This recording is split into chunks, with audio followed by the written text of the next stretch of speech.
గోదావరి హారతి నిర్వహణ ఇది 14వ సంవత్సరం.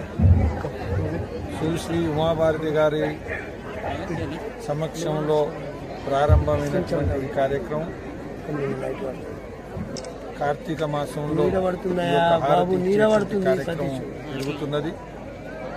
ఈసారి ధర్మపురిలో ఎప్పటి మాదిరిగానే చాలా అద్భుతంగా ఈరోజు కార్యక్రమం గోదావరి హారతి కార్యక్రమం నిర్వహించడం జరిగింది.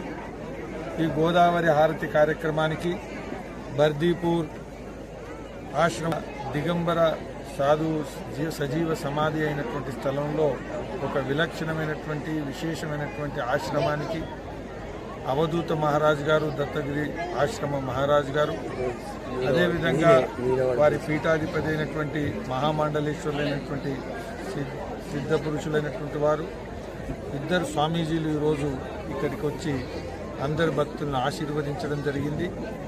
అది రాబోయేటువంటి రోజుల్లో గోదావరి పరిరక్షణ, గోదావరి పరిశుద్ధంగా ఉండాలా, గోదావరి నిర్మలంగా ఉండాలా, గోదావరి ప్రవహిస్తూ ఉండాలా, గోదావరి ఆధారంగా తెలంగాణ జీవనది ఆధారంగా తెలంగాణ జీవనం ఏదైతుందో అది సస్యశ్యామలం అవుతుండాలని అందరి సంకల్పం ఈ కార్తీక మాస సందర్భంగా మరొకసారి జరుపుతూ ఈసారి మన ధర్మపురిలో ఏదైతే గోదావరి ఉత్సవ సమితి ఏదైతుందో అందరూ కూడా చాలా విజయవంతం చేసి రామ్ సుధాకర్ గారు, అదేవిధంగా వీరగోపాల్ గారు, ఇతరులందరూ కూడా ఇక్కడ స్థానికులు ఉండేటువంటి ప్రముఖులు, ఇతర అనేక రాజకీయ క్షేత్రాల్లో సామాజికాల్లో ఉండేటువంటి ప్రముఖులైనటువంటి వాళ్ళందరి యొక్క సహకారంతో ఈ కార్యక్రమం దిగ్విజయంగా ముగిసింది.